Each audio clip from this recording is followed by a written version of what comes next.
Dari khalaqal mauta wal hayata liyabluwakum ayyukum ahsanu amala. Asyhadu an la ilaha illallah wahdahu la syarika lah. Wa asyhadu anna sayyidana Muhammadan abduhu wa rasuluh la nabiyya ba'da. Allahumma shalli wa sallim wa barik ala sayyidina Muhammad wa ala alihi wa sahbihi ajma'in. Usikum wa iyaya bitaqwallah faqad fazal muttaqun. Qala Allah ta'ala fi kitabihil karim, a'udzu billahi minasy syaithanir rajim. Bismillahirrahmanirrahim. Inna iddatash syuhur 'inda Allah 12 syahra fi kitabillah khalaqas samawati wal ardh minha arba'atu hurum. Wa fi ayatin ukhra qala Allah ta'ala a'udzu billahi minasy syaithanir rajim. Al-yawma akmaltu lakum dinakum wa atmamtu 'alaikum ni'mati wa raditu lakumul Islam dinan. Shadaqallahul 'azim. Ma'asyiral muslimin, jamaah sholat Jumat yang dimuliakan Allah Subhanahu wa ta'ala. Pada kesempatan yang amat baik, hari Jumat yang mulia yang dimuliakan oleh Allah Subhanahu wa ta'ala ini, mari kita terus berusaha. Jangan sampai kita bosan untuk selalu bersyukur kepada Allah Subhanahu wa ta'ala atas nikmat yang berlimpah-limpah yang setiap hari kita terima, yang kita tidak mungkin bisa menghitung nikmat-nikmat tersebut. Oleh karena itu, sebagai hamba Allah yang baik, kita berupaya untuk selalu memandangkan kata Alhamdulillahi Rabbil Alamin secara terus-menerus selama kita masih diberikan kehidupan oleh Allah Subhanahu wa ta'ala. Insyaallah dengan cara kita pandai-pandai bersyukur atas nikmat yang diberikan oleh Allah Subhanahu wa ta'ala, pasti Allah akan menambah nikmat itu secara lebih luas, secara lebih mendalam, dan insyaallah ada manfaat dan keberkahan di dalamnya. Sehingga kita nanti dengan cara bersyukur, insyaallah diri kita akan bisa meningkat daya kekuatan iman dan takwa kita di sisi Allah Subhanahu wa ta'ala. Melalui mimbar Jumat yang mulia ini, mari kita tata diri kita masing-masing sejauh mana keimanan dan ketakwaan kita ini bisa terkontrol dengan baik, bisa meningkat dengan baik. Itu yang tahu adalah diri kita masing-masing dan Allah Subhanahu wa ta'ala. Bagaimana caranya untuk mengontrol diri agar keimanan dan ketakwaan kita ini selalu meningkat di sisi Allah Subhanahu wa ta'ala? Setiap hari kita berupaya, berikhtiar untuk selalu melaksanakan perintah Allah, baik itu perintah yang sifatnya wajib maupun perintah yang sifatnya sunnah. Mari kita lakukan dengan baik, dengan maksimal. Jangan sampai kita ini meninggalkan kewajiban kita kepada Allah Subhanahu wa ta'ala, terutama sholat 5 waktu. Ini adalah sebagai benteng kita menghadap Allah Subhanahu wa ta'ala. Karena Rasulullah pernah berpesan kepada kita melalui sabdanya, awwal ma yuhasabu bil 'abdu yaumil qiyamah as-shalah.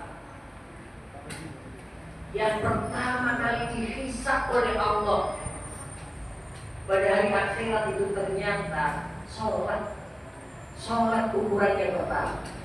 Kalau sholat kita ini baik, maka amal kita yang lain dianggap baik oleh Allah Subhanahu wa ta'ala. Walaupun amal kita yang lain itu ada bobroknya, ada buruknya, tetapi kalau sholatnya kita ini baik, maka insya Allah amal yang lain yang di situ ada ketidakbaikannya dianggap baik oleh Allah Subhanahu wa ta'ala. Jamaah sholat Jumat yang dimuliakan oleh Allah Subhanahu wa ta'ala, Izinkan kali ini kami mengambil tema khotbah yaitu istimewanya atau keistimewaan di dalam bulan yang mulia, bulan yang disucikan oleh Allah Subhanahu wa taala, yaitu bulan Dzulqa'dah dan Dzulhijjah. Allah Subhanahu wa taala sudah memfirmankan dalam Al-Qur'an bahwa inna iddasyuhur indallahi 12 syahr. Allah itu menciptakan di dalam 1 tahun itu 12 bulan. 12 bulan. Di dalam 12 bulan itu yang dimulai dengan Muharram, Syawal, Dzulqa'dah, dan seterusnya sampai Dzulhijjah. Sampai Dzulhijjah. Bukan Januari, Februari, Maret sampai Desember, bukan. Tapi penanggalan yang resmi milik kita umat Islam adalah dimulai dengan Muharram, yaitu merupakan hari besar Islam. Penanggalan resmi milik umat Islam yaitu kalender Hijriah yang dimulai dengan Muharram dan diakhiri dengan Dzulhijjah. Ini di dalam 12 bulan ini ada bulan-bulan keramat, bulan-bulan yang suci yang dimuliakan oleh Allah Subhanahu wa taala selain bulan Ramadan. Dan di dalam 4 bulan ini ternyata Allah menciptakan langit dan bumi selama beberapa bulan.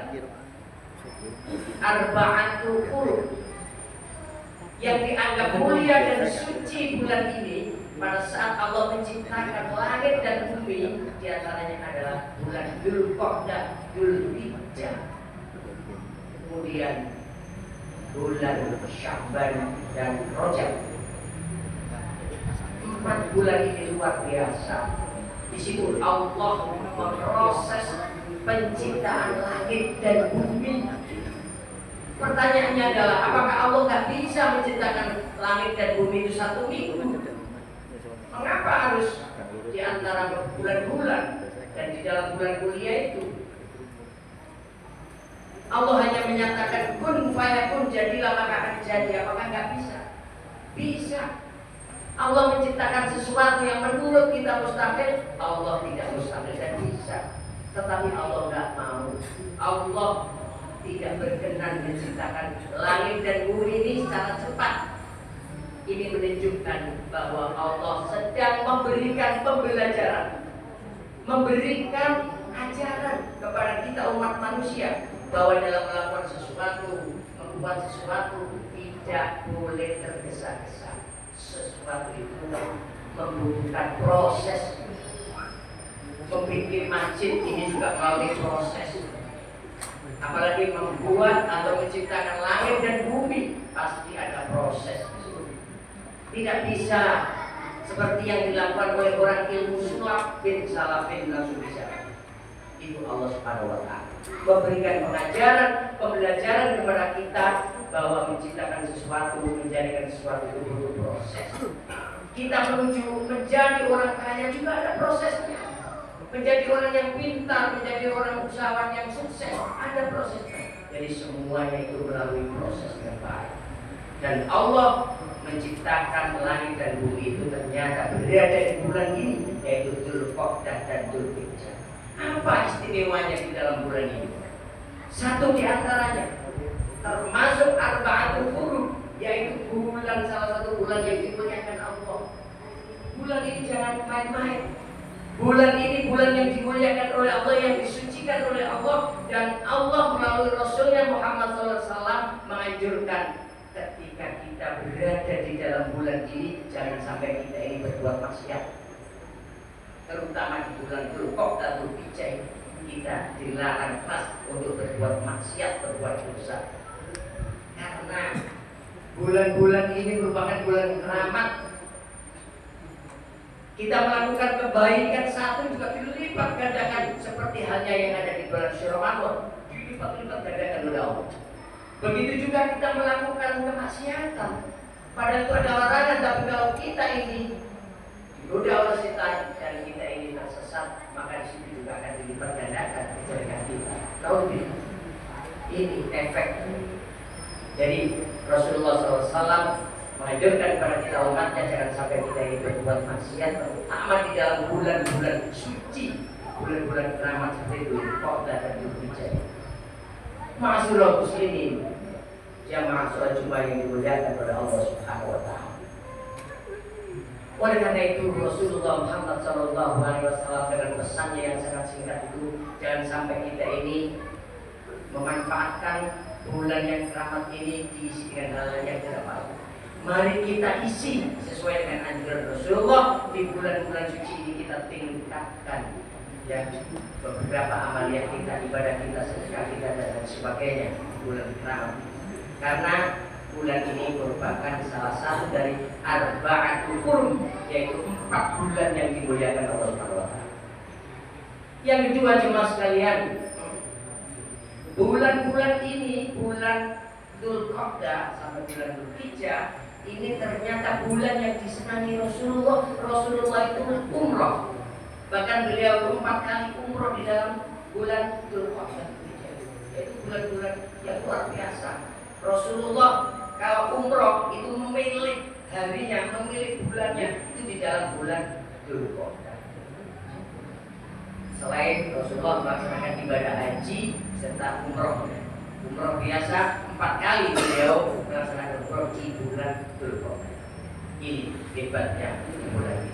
Kemudian yang ketiga jemaah sekalian, bulan Dzulqa'dah ini adalah merupakan bulan yang dimana orang-orang Arab itu duduk santai, bulan ketenangan, bulan tidak diperkenankan untuk perang, tidak boleh perang, tidak boleh berbuat hal yang tidak baik. Kita lihat sekarang dunia, terutama di Iran, sekarang ini dijajah oleh Amerika Serikat perang. Kita belum tahu apakah di bulan ini diteruskan atau dilanjutkan. Harus ekstra hati-hati. Kalau melakukan peperangan dalam bulan ini, Allah tidak berkenan, itu pasti nanti akan ada bahaya, akan ada efek negatif yang diterima oleh orang-orang yang memerangi. Kita doakan, mudah-mudahan di dunia ini kedamaian, terutama di negara yang merupakan sahabat kita di Iran, negara Islam. Mari kita doakan mereka, para pejuang-pejuang yang mempertahankan negaranya ini diberikan kekuatan lahir batin oleh Allah Subhanahu wa taala, sehingga negara kita ini bisa dipertikaikan oleh Allah Subhanahu wa taala, dan kebatilan pasti akan hancur melawan dengan al-haq, yaitu benar. Amin. Jamaah sekalian yang dimuliakan oleh Allah Subhanahu wa taala, Dzulqa'dah, al-Qa'dah, Qa'dah itu artinya duduk. Dzulqa'dah yaitu pemilik, seseorang yang duduk. Artinya mereka orang Arab ini kalau di bulan ini itu mereka itu konsentrasi, duduk, anteng, tenang, menenangkan diri, kemudian mendekatkan diri kepada Allah Subhanahu wa taala, karena mereka tahu persis sesuai dengan pesannya Rasulullah di bulan-bulan Dzulqa'dah ini adalah bulan yang luar biasa istimewa.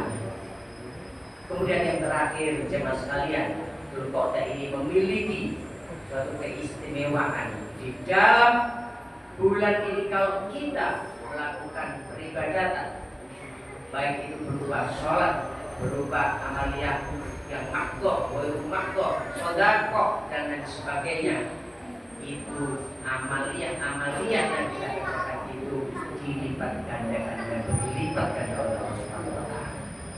Kita tidak boleh atau tidak diperkenankan untuk, terutama di bulan yang barokah ini, mengerjakan sesuatu yang bernilai maksiat atau dosa. Itu jamaah sekalian. Kemudian yang paling akhir jamaah sekalian, Dzulhijjah. Dzulhijjah ini merupakan bulan di mana Rasulullah SAW ini menyempurnakan tugas sucinya dari Allah Subhanahu wa taala sebagai nabi. Risalah kenabian ditutup pada bulan Dzulhijjah. Beliau menyatakan, "Al-yauma akmaltu lakum dinakum wa atmamtu 'alaikum ni'mati wa raditu lakumul Islam madinah." Bahwa hari ini kata Rasulullah, Islam sempurna. Ketika sahabat Umar mendengar bahwa Rasulullah menyatakan al-yauma akmaltu, hari ini aku sempurnakan, kata Allah, ya Islam menjadi agamamu wahai Muhammad. Ini sinyal-sinyal Rasulullah akan wafat sudah dicium oleh Sayyidina Umar bin Khattab. Umar kemudian mendekati Rasulullah, nangis. Rasulullah akan meninggalkan kita semua karena Islam sudah paripurna, ajarannya sudah tuntas dan sudah sempurna. Maka sebentar lagi Rasulullah ini ada tanda-tanda akan wafat. Kemudian dipeluk Rasulullah dengan nangis yang luar biasa.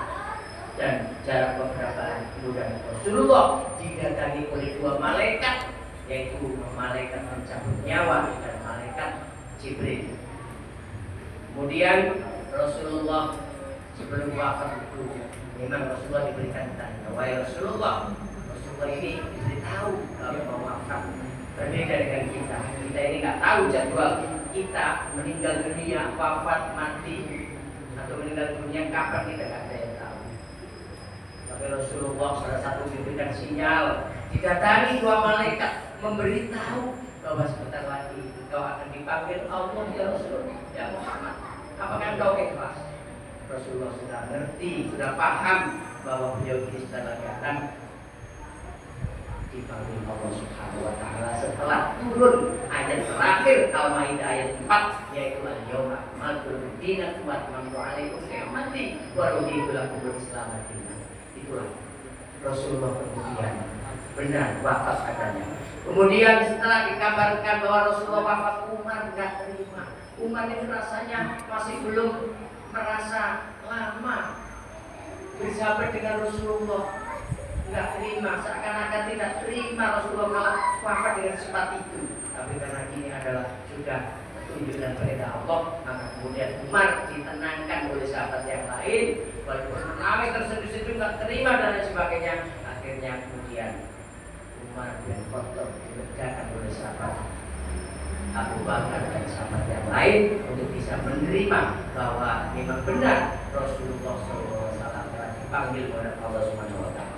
Karena ini sebagai bukti bahwa Islam sudah paripurna. Dan mari risalah ini kita yang melanjutkan. Jangan sampai risalah Rasulullah yang dibawa oleh beliau, mulai dari beliau ini dipanggil ke langit untuk menerima wahyu sholat dan sebagainya, ini kita kurang menganggap dan maksimal. Mari risalah Rasulullah, perintah-perintah yang datangnya dari Allah dan Rasulullah, semuanya kita perhatikan, kita laksanakan. Larangan-larangan dari Allah dan melalui Rasulullah, mari kita tinggalkan. Insya Allah kita ini masih berada di gerbong beliau dan nanti kita akan diajak masuk surga Allah Subhanahu wa taala manakala kita ini mau dan tetap memegang teguh dengan Al-Quran dan hadis. Mari Al-Quran dan hadis kita pelajari dengan utuh, jangan hanya sekedar kita ini baca, walaupun baca itu merupakan ibadah dan berpahala, tapi lebih hebatnya mari kita, walaupun kita ini mungkin ya di rumah kita harus ada Al-Quran, mungkin yang berbahasa Indonesia karena kita mungkin belum tahu artinya, bisa apa-apa, yang terpenting kita ini memahami apa isi atau petunjuk-petunjuk yang ada di Al-Quran. Jangan sampai kita ini kalah dengan mereka-mereka non-muslim yang memahami Alkitabnya, Injilnya dipelajari dengan luar biasa, tapi kita umat Islam kalah untuk memahami kitab suci kita masing-masing. Mudah-mudahan kita diberikan kekuatan oleh Allah Subhanahu wa taala. A'udzubillahi minasyaitonir rajim. Inna a'tainakal kautsar fasholli lirabbika wanhar inna syani'aka wal abtar. Barakallahu li wa lakum fil Qur'anil 'azim wa nafa'ani wa iyyakum bima fihi minal ayati wa dzikril hakim. Taqabbal minni wa minkum tilawatahu